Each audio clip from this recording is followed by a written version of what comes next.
Tempête, glissement de terrain, sécheresse, et oui, des événements climatiques exceptionnels se produisent de plus en plus fréquemment. Après une catastrophe naturelle, quelles démarches entreprendre et surtout quelles indemnités espérer?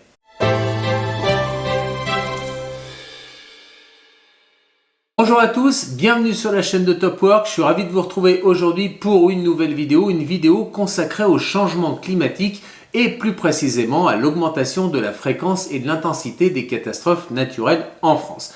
J'ai une pensée particulière pour vous, professionnels indépendants qui êtes domiciliés dans la région de la Somme et qui ont été victimes récemment de catastrophes naturelles.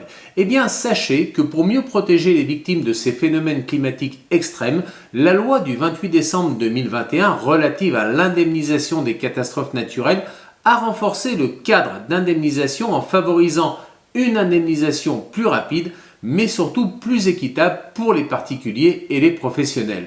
Cette loi encourage également des mesures de prévention accrues contre ces phénomènes de catastrophes naturelles. Un décret d'application a été publié le 2 janvier 2023 pour assurer une mise en œuvre efficace de cette loi. C'est précisément ce que nous allons étudier.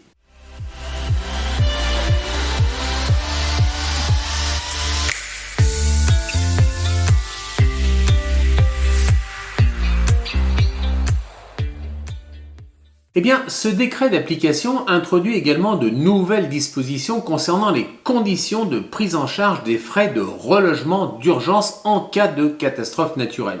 Dorénavant, le titulaire d'un contrat d'assurance d'habitation couvrant sa résidence principale bénéficie de la prise en charge des frais de relogement d'urgence dès lors que celle-ci est inhabitable pour des raisons de sécurité, de salubrité et même d'hygiène suite à une catastrophe naturelle. Le décret va détailler les conditions d'application de cette garantie, ainsi que son étendue, précisant que la prise en charge de ces frais est limitée à 6 mois à compter du premier jour du relogement. Attention toutefois, si les frais de relogement d'urgence sont couverts par votre compagnie d'assurance, eh bien l'assuré ne peut pas bénéficier en parallèle d'une aide financière de l'État pour ces mêmes dépenses de relogement. Ce décret a également prévu une franchise modulée. En effet, le décret régule les franchises applicables aux particuliers et aux professionnels dès le 1er janvier 2024 pour mieux protéger les sinistrés. Par exemple, il va introduire un plafonnement global de la franchise pour les petites entreprises. Mais maintenant que nous avons vu quel est le décret d'application et quelle est son étendue, comment identifier une catastrophe naturelle ? En application de l'article L125.1 du Code des assurances, sont considérés comme les effets d'une catastrophe naturelle les dommages matériels directs, non assurables, ayant eu pour cause déterminante l'intensité anormale d'un agent naturel. Les événements qui entrent donc dans cette catégorie sont les inondations, les glissements et les affaissements de terrain, les coulées de boue, les avalanches, la sécheresse bien évidemment et l'action mécanique des vagues. Pour connaître les risques naturels recensés dans votre commune, il existe de nombreux sites spécialisés que je vais vous mettre en commentaire. Le premier d'entre eux, c'est l'Observatoire des risques naturels, mais également le site d'information sur les risques majeurs. Cartorisque va publier également les cartes de l'ensemble des risques naturels et technologiques majeurs en France. Juste après une catastrophe naturelle, vous venez d'être victime d'une catastrophe naturelle, que devez-vous faire ? Tout d'abord, prévenez votre assureur du sinistre. En effet, pour être indemnisé, il est crucial de déclarer les dommages subis à votre assureur dès leur apparition. Même si l'assurance n'interviendra qu'une fois la catastrophe naturelle reconnue par un arrêté publié au journal officiel, cela reste une sécurité. Vous devez déclarer votre sinistre. Si vous êtes absent au moment des faits, pas de panique, prenez les devants et contactez rapidement votre assureur. Il vous indiquera les démarches à suivre, comme envoyer une lettre recommandée accusé réception, et vous guidera sur les mesures de sauvegarde à mettre en place pour préserver, comme il se doit, les biens restants. Rapprochez-vous également de votre mairie qui est responsable des démarches pour obtenir la reconnaissance officielle de l'état de catastrophe naturelle. Après cette déclaration de sinistre, il vous incombe d'estimer l'ampleur des dégâts. On le sait tous, et c'est bien normal, déblayer, trier, nettoyer les pièces d'habitation est un véritable cauchemar. Sans compter qu'il faut en parallèle apporter à votre assureur la preuve des dégâts que vous avez subis. Pour cela, il est important et primordial de répertorier les biens endommagés ou inutilisables. Réunissez tous les éléments de preuve attestant des dommages subis et leur lien avec la catastrophe. Des photos prises avant et après le sinistre, des meubles, de la literie, de l'électroménager, des vêtements, car il n'est pas toujours possible de les garder en l'état jusqu'au passage de l'expert. Un constat d'huissier également, et enfin un rapport d'expert en immobilier réalisé dans la foulée peuvent être utiles pour votre expert d'assurance. Cette liste ne sera toutefois qu'un indicateur pour votre assurance.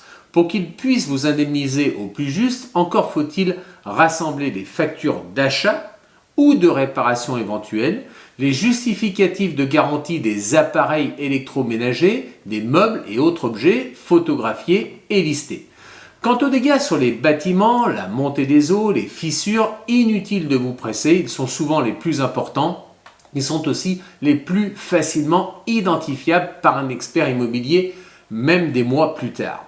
À la parution de l'arrêté au journal officiel de catastrophe naturelle, déclarez votre sinistre à l'assurance, bien évidemment, mais en général, la mairie va vous en informer dès qu'elle a connaissance de l'arrêté de catastrophe naturelle au journal officiel.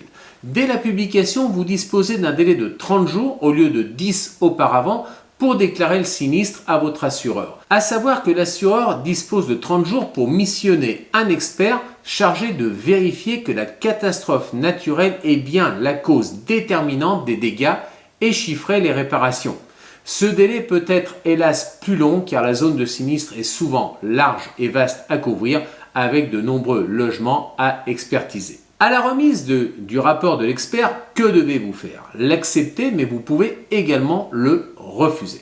L'expert de votre compagnie d'assurance vient juste de finaliser son rapport, et bien il va vous soumettre via la compagnie une proposition d'indemnisation. Vous pouvez l'accepter ou la refuser. Si vous la signez, eh bien il doit désigner sous 30 jours une entreprise chargée des réparations ou dans un délai de 21 jours vous versez une indemnisation. Si vous n'êtes pas d'accord avec la proposition faite par votre compagnie d'assurance, vous pouvez faire réaliser une contre-expertise à vos frais. Sachez que l'assureur est désormais tenu de vous communiquer le rapport définitif réalisé par son expert. Partons du principe que vous avez reçu donc la proposition d'indemnisation via le rapport rédigé par l'expert de votre compagnie d'assurance et que vous n'êtes pas d'accord avec cette proposition d'indemnisation. Vous avez sollicité donc une contre-expertise et malgré tout, vous êtes contre cette proposition d'indemnisation de la compagnie d'assurance. Eh bien, vous pouvez recourir au médiateur de l'assurance. Car en effet, les assurés en litige avec leurs assurances peuvent se tourner vers le médiateur de l'assurance. Je vous laisse le lien en commentaire, médiation-assurance.org.